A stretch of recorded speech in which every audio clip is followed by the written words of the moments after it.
الحمد لله الحمد لله رب العالمين والصلاة والسلام على سيد الأنبياء والمرسلين وبعد فإن أصدق الحديث كتاب الله وأحسن الهدي هدي محمد صلى الله عليه وسلم وشر الأمور محدثاتها وكل محدثة بدعة وكل بدعة ضلالة وكل ضلالة في النار.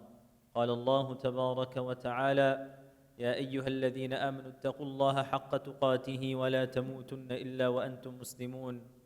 وقال: يا أيها الناس اتقوا ربكم الذي خلقكم من نفس واحدة وخلق منها زوجها وبث منهما رجالا كثيرا ونساء واتقوا الله الذي تساءلون به والأرحام إن الله كان عليكم رقيبا.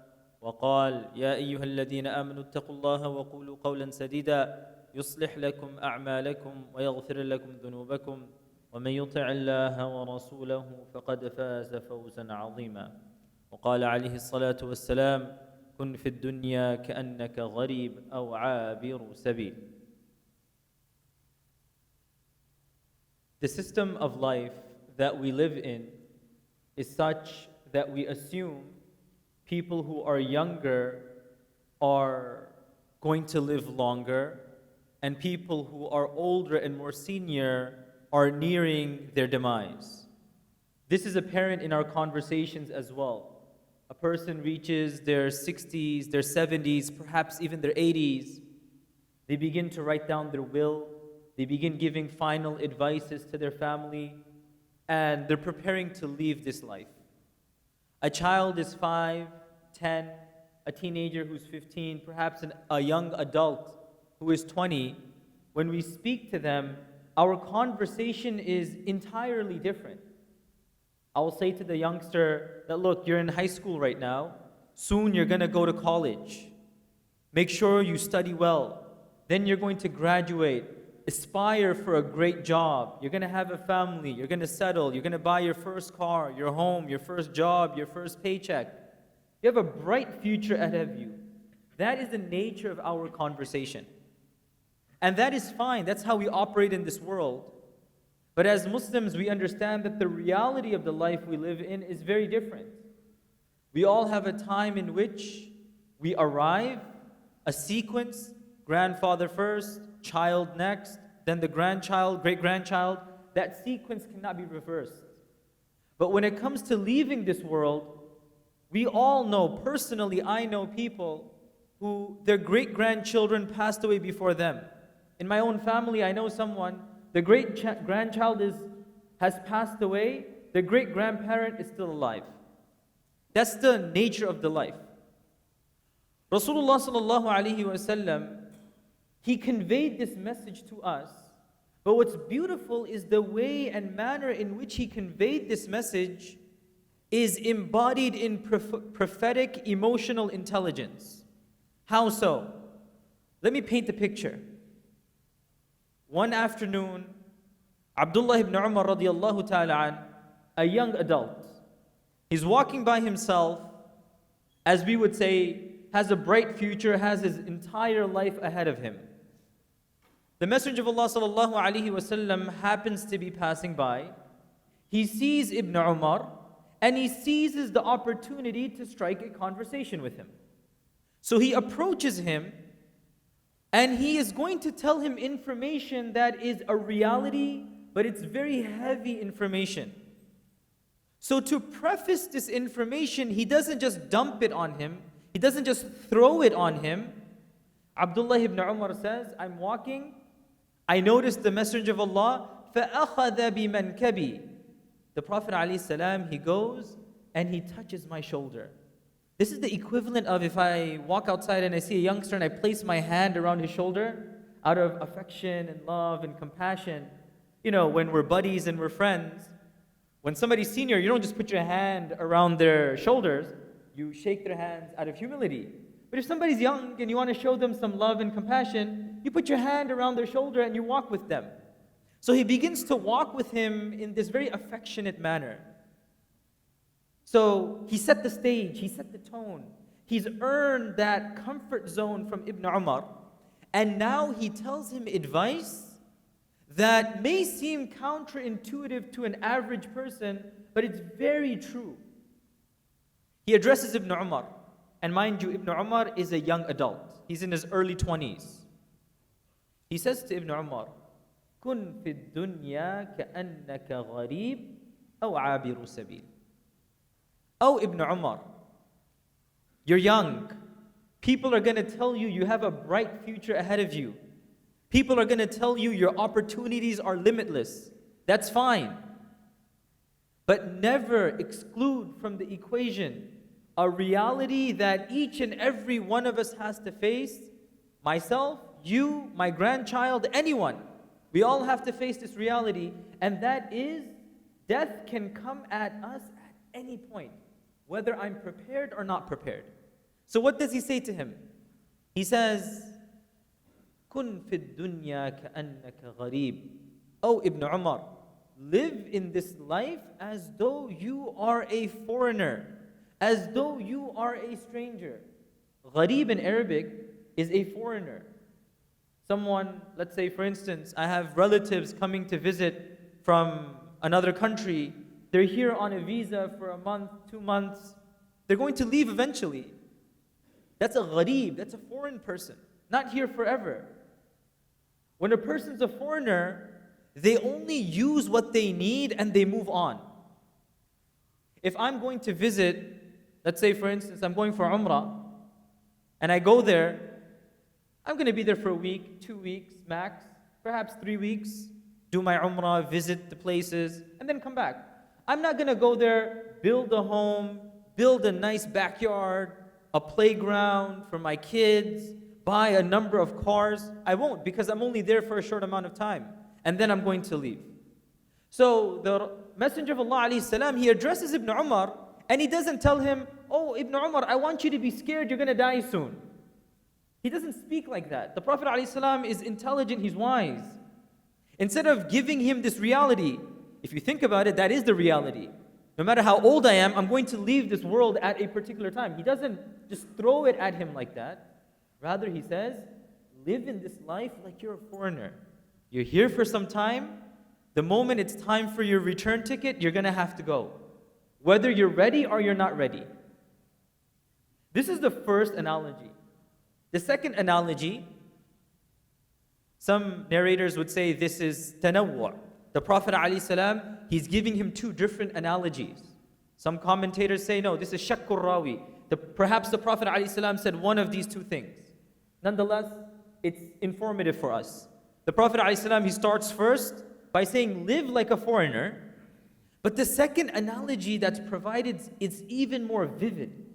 He says, أَوْ عَابِرُ سَبِيلٍ. Okay, foreigner may seem a bit strange, awkward. Let me give you a better analogy. Ibn Umar, live in this world like you are crossing the road. You're crossing the road. Think about it in our context. I'm walking out of the masjid, right? You see the cars coming in both directions.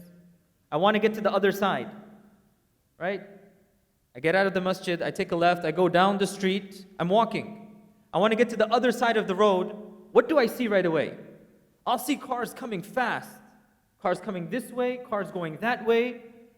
But then, as I wait, you have the street lights. It goes from green to red. All of the cars halt, all of the cars stop.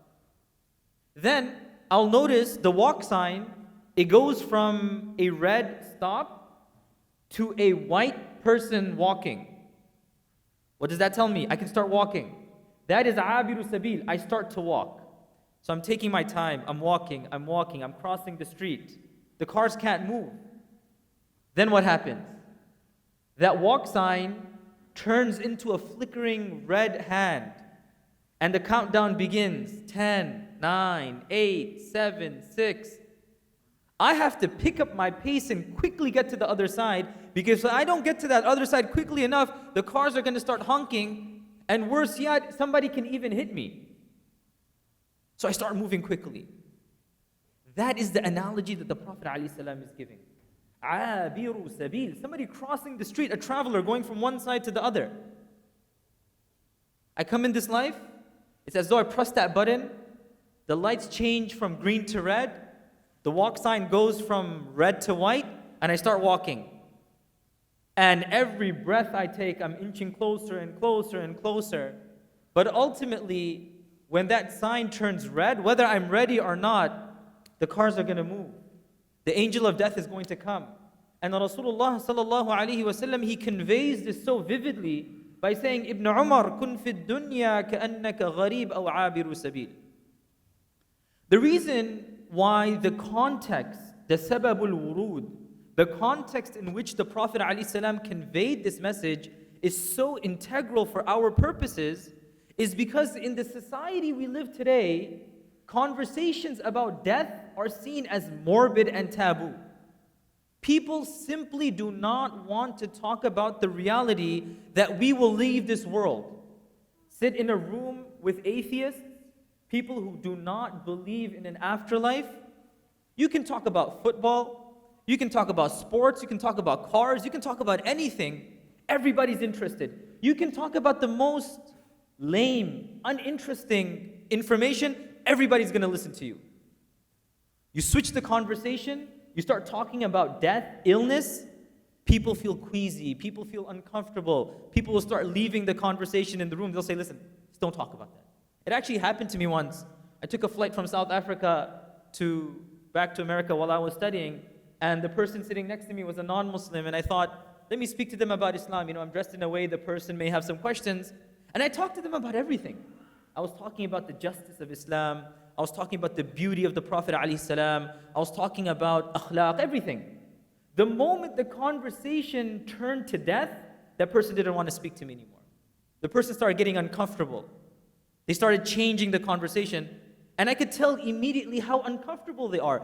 Because if a person's entire life revolves around the present with no possibility of an afterlife, why would you ever care about leaving this world? And Nabi sallallahu alayhi wasallam drives home that point by saying, Kun fi dunya ka'annaka gharib aw abiru sabil. Ibn Umar, listen attentively. And I want to reiterate this point. Why is the context important? Because Ibn Umar was not 70 years old. He wasn't 80 years old. He wasn't on his deathbed. He was in fact younger than me at that time. He was in his early 20s. And Nabi sallallahu alayhi wa sallam told him this. And he's saying, Kun fi dunya ka'annaka gharib. And in our topic, we would say, listen, he's young, stop it. Just let him be. Don't talk to him about religion. Don't talk to him about the afterlife. He's too young. No. Because we're living in a somewhat advanced civilization society, we feel very comfortable. We feel complacent. Me, die? How's that going to happen? Yeah, that's going to happen in another country. There's war happening over there. Oh, there's disease over there. It begins to slip our minds that I'm a human being, they're humans. The likelihood of me leaving is equal. So he gives him that advice. Abdul Rahman bin Abi Nu'm, he's a famous muhaddith. He was once speaking to his students, and he told them something very powerful. He said, all right, we're going to stop class. I want to ask you all a question. I want to ask all of you a question. And what is that question? I want all of you to answer this simple question for me. If Malakul Maut came to you right now and said, I'll give you a special concession. I am giving you 24 hours before I take your ruh, your soul, do whatever you want. What will you do? It's a very profound question. If I have till tomorrow, Saturday at 3 p.m. to live, what will I do for the 24 hours that I'm going to live? And everyone's giving their answers, right? Some are thinking, you know what, I'll call up family, I'm going to go do my final things on my bucket list. I want to do this, I want to do that, my last supper. Abdul Rahman bin Abi Nu'm, he said, to be honest, if you asked me that question, I'll tell you, I would do nothing different. And everyone's so shocked, like, you wouldn't do anything different? You have 24 hours. Come on. There's something in the depth of your heart that you want to achieve. And he says, truth be told, I don't want to do anything different because I can't do anything different. I already live my life every day as though this will be my final day. What can I change when I'm already willing to meet my Lord if I have one day left? And before we conclude this conversation, I want to be very clear. This is not to live a pessimistic life. This is not to live a morbid life. Some people think that if I am conscious about my mortality, that I'm not going to live forever, that means I have to live a depressed life. No. The fact that I understand my mortality, the fact that I'm here for a short time, allows me to enjoy my life better, but with realistic expectations. We learn from the hadith, plant the seed. If you can't benefit from the fruits of the tree, your generation will come and benefit from the fruits of the tree. Sheikh Abdul Fattah Abu Ghudda, a very famous scholar of Syria, he would say that some people, they labor under the impression that, the day of judgment is coming soon. The world is going down a very negative path.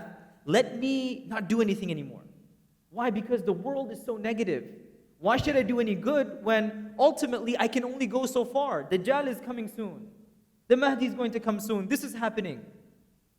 And then he explained something very powerful. He said, us knowing that the Qiyamus Sa'ah, the final hour, is drawing near. Likewise, the fact that I could die at any moment is not meant to paralyze us. It's meant to make us proactive. That I could die at any moment, let me do more. I could die at any moment, let me cherish the relationships in my life. My children, my family, my parents, my siblings. Not that I say, I'm going to die soon, so who needs to go to college? Who needs to go and study? Who needs to get a job? That's not the attitude. The Sahaba, they understood they're going to leave as well, but that was proactive. It was like fuel for them to do more. So in summary, we all have a time and a sequence with which we come to this world. That's a granted, that's given. But the sequence of leaving this world is not guaranteed.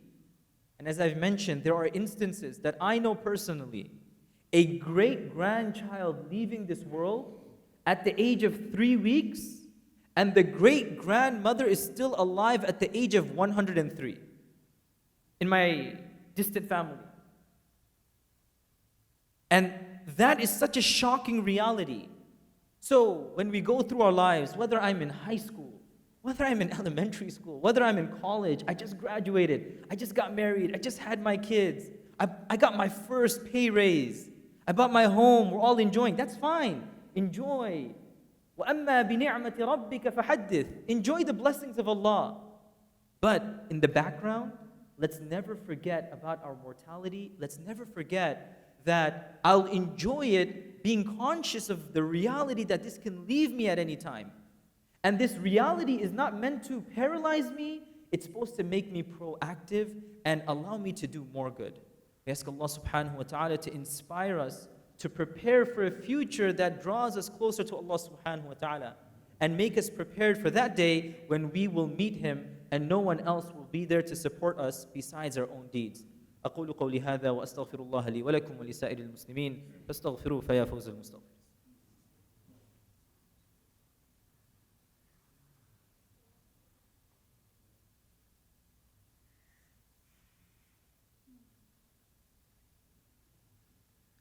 إن الحمد لله نحمده ونستعينه ونستغفره ونؤمن به ونتوكل عليه ونعوذ بالله من شرور أنفسنا ومن سيئات أعمالنا من يهده الله فلا مضل له ومن يضلله فلا هادي له ونشهد أن لا إله إلا الله وحده لا شريك له ونشهد أن سيدنا ونبينا ومولانا محمدا عبده ورسوله أرسله بالحق بشيرا ونذيرا بين يدي الساعة من يطع الله ورسوله فقد رشد واهتدى ومن يعص الله ورسوله فقد ضل وغوى.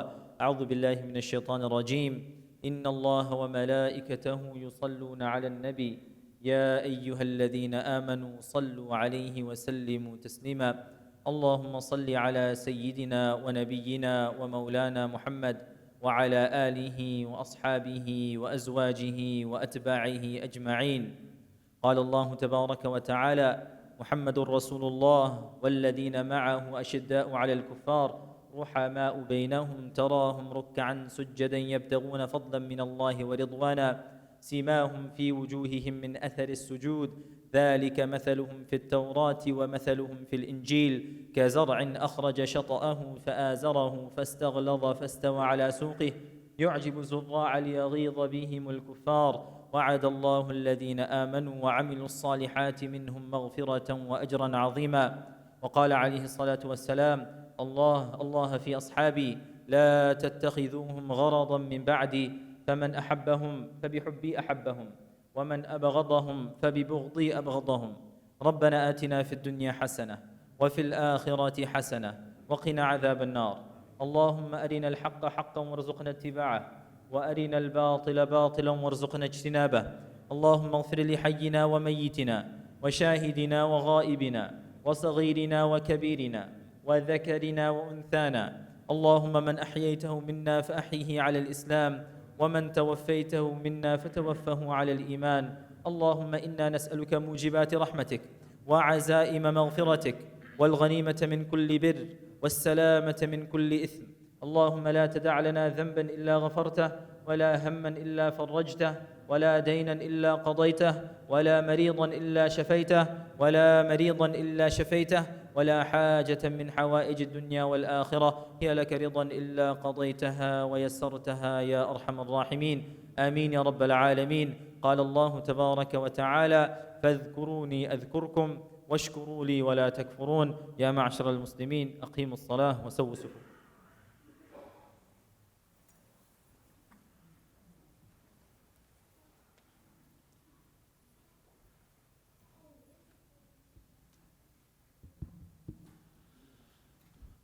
الله أكبر الله أكبر.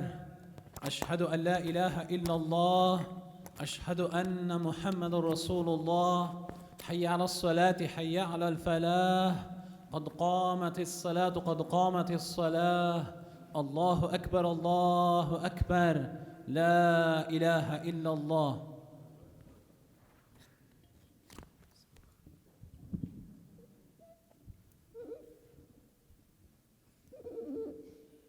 استووا واستقيموا. الله أكبر.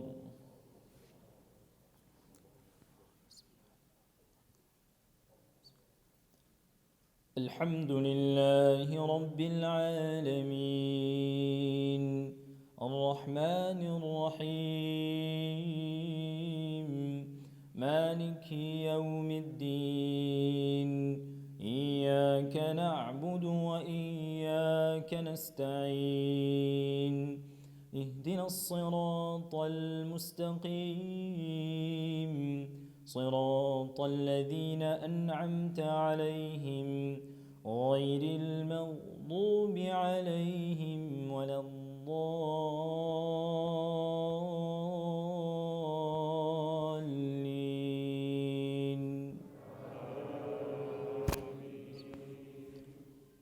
سبح اسم ربك الأعلى الذي خلق فسوى والذي قدر فهدى والذي أخرج المرعى فجعله غثاء أحوى سنقرئك فلا تنسى إلا ما شاء الله إنه يعلم الجهر وما يخفى ونيسرك لليسرى فذكر إن نفعت الذكرى سيذكر من يخشى ويتجنبها الأشقى الذي يصلى النار الكبرى ثم لا يموت فيها ولا يحيا. الله أكبر.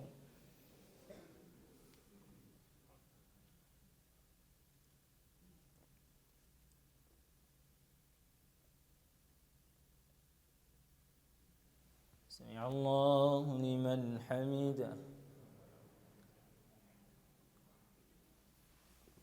الله أكبر.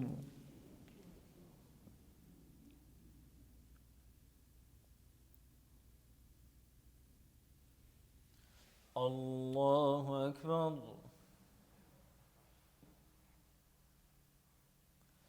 الله أكبر.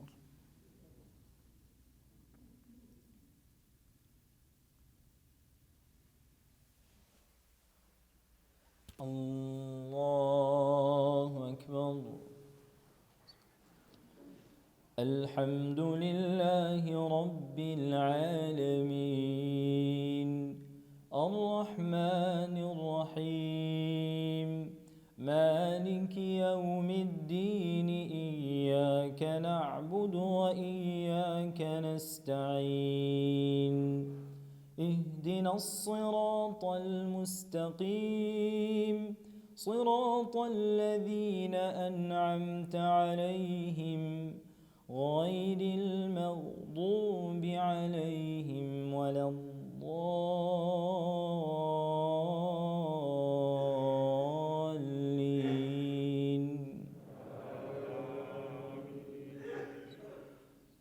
قد أفلح من تزكى وذكر اسم ربه فصلى بل تؤثرون الحياة الدنيا والآخرة خير وأبقى إن هذا لفي الصحف الأولى صحف إبراهيم وموسى. الله أكبر.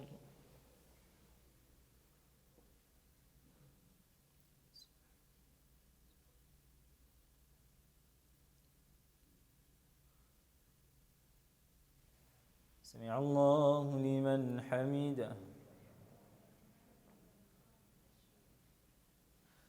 الله أكبر.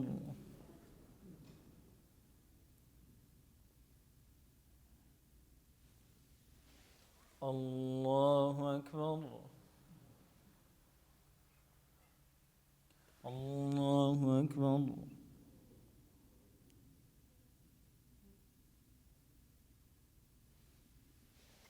الله أكبر.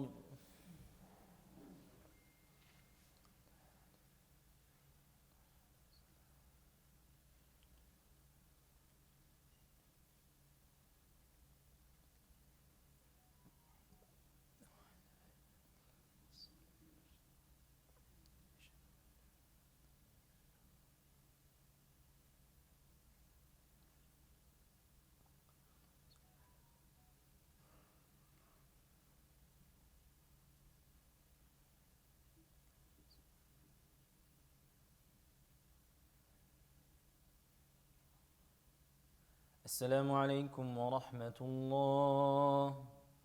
السلام عليكم ورحمة الله. استغفر الله. استغفر الله. استغفر الله.